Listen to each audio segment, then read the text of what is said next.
So guys, DCK here, hitting you up with another video. College is so close to over, man. I got less than a week to go. I'm excited. Nice. Still won't be able to make final battle though, so that sucks. Whatever, college is finishing up soon and no more classes and relaxing for a bit. That'll be nice. What did I want to talk about this vid? Oh yes. Top 5 favorite wrestlers of all time. Now, this is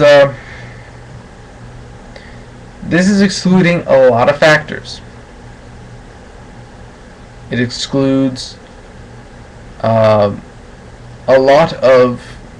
excludes pretty much the majority of stuff that I hadn't seen prior to 2003 when I started watching.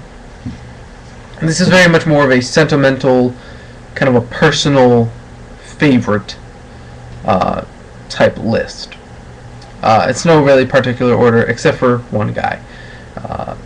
You can probably guess at least one person who's going to be on this list. Yeah. So let's begin. Let's start with AJ Styles. He is the first guy I got into when I was watching TNA in 2004. He is, to me, Mr. TNA. And Joe's awesome. Joe is awesome. But AJ is TNA. And as a guy who has a very strong emotional connection to TNA as a company, or at least the roster. The company, they've been fucking up a bit. I think a lot of people would agree. At least a lot of my subscribers probably would. But AJ, he just has this air about him that he just feels new. Not that there's ever been, not that there's never been an athletic wrestler somewhat like AJ Styles before. Not saying that there have been people who've been more athletic than AJ Styles in wrestling before him, but he just was a guy who encompassed what I enjoyed about TNA. I mean, his energy and his athleticism has always been fun to watch. He can work the mat a bit, and you just get behind him. Really, like I get behind a guy like AJ Styles, like people in the 80s and 90s got behind Hogan and Warrior and Sting. I got behind AJ Styles. Yeah. So AJ Styles definitely on there. He's one of the reasons I like TNA so much. Number 2, Raven.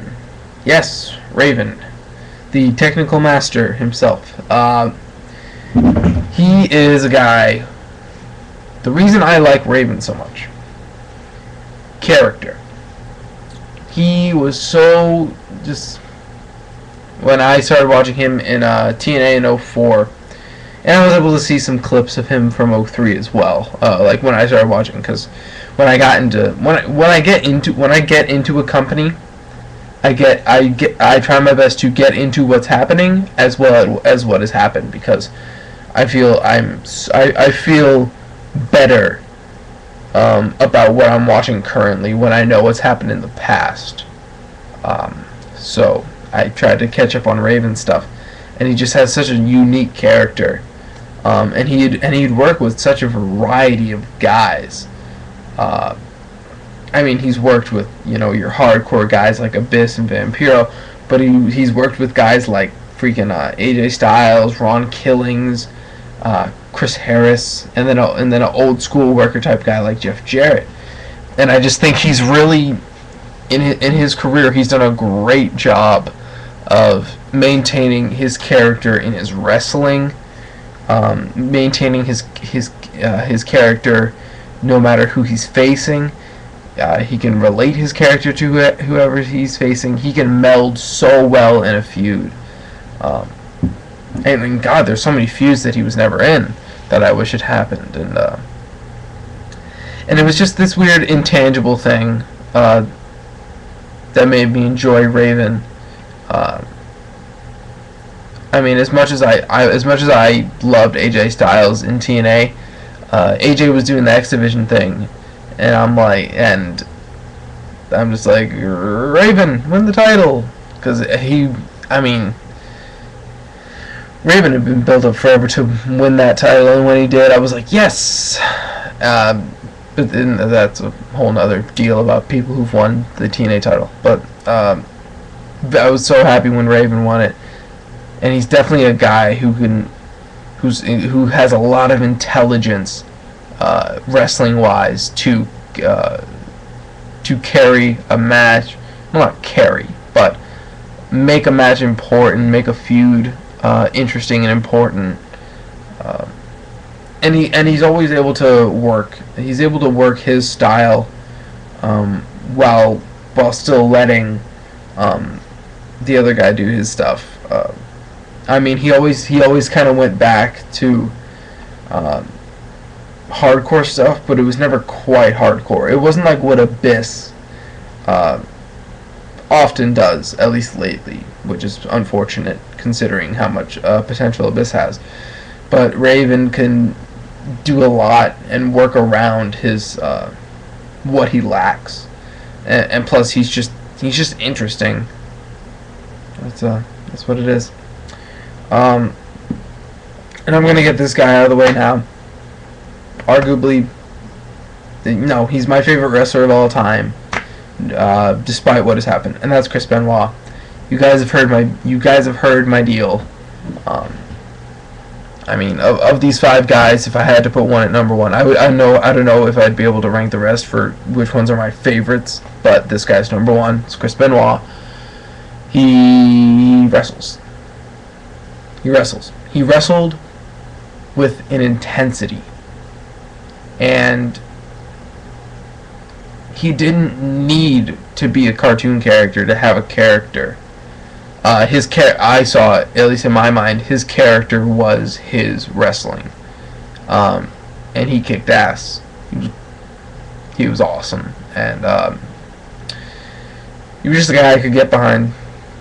Just, again, this intangible. That's what this whole list is. There are a lot of kind of intangible things that I feel emotional, in emotional connection to these wrestlers.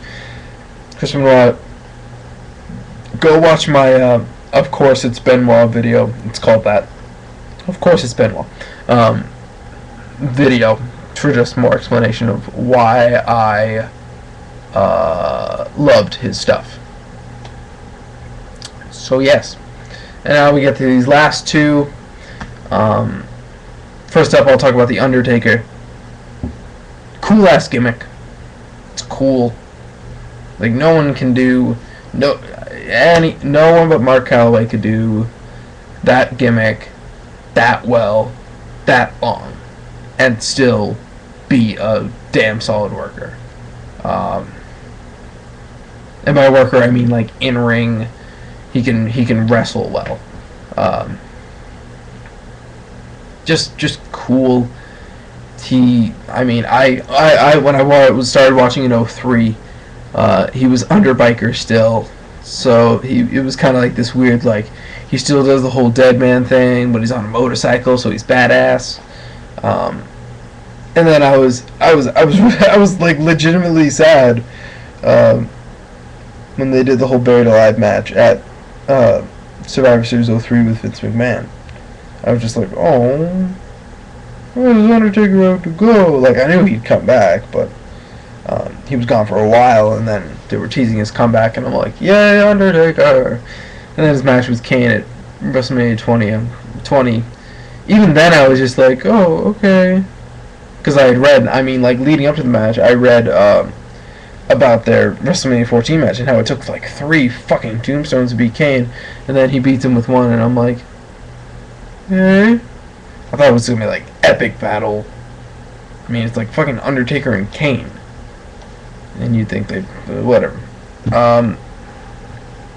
And he just has this air about him, this sort of respectability. It's kind of he was just legendary to me, and just the cool things he could do. He was a guy that could be cartoony, that I could be cool with, because I mean, look at his gimmick. He's a dead guy who wrestles. He's not a zombie, but he's dead. He's died a couple times, but he comes back because he's the Undertaker. Yeah. Undertaker's cool.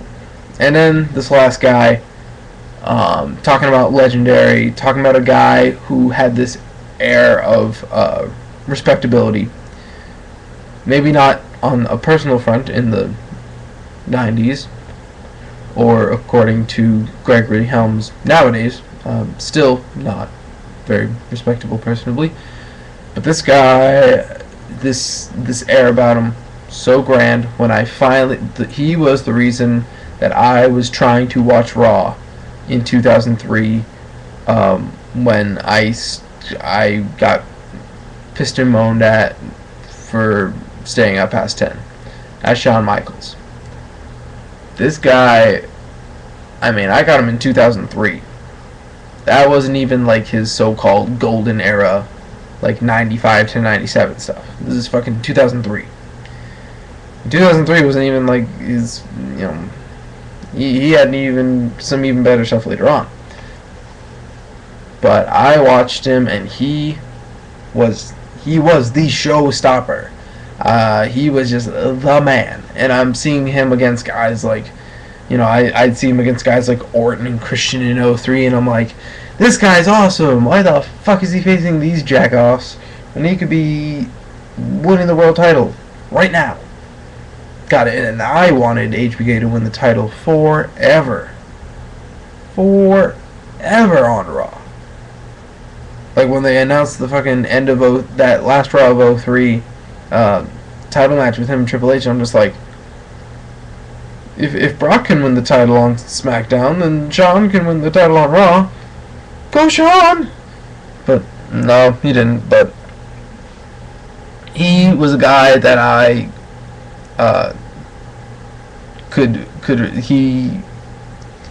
the way he worked, he just captured people, and he captured me. And he tied me up, he gagged me.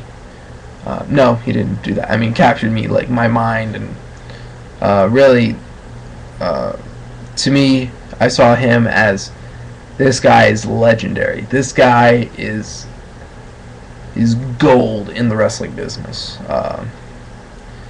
And Lord knows, as time went on, I would fully appreciate the work he could do. And as time has gone on, these guys are still my 5, you know, sentimental favorites. But I've really appreciated the work they have done since and before I started watching wrestling and started watching them.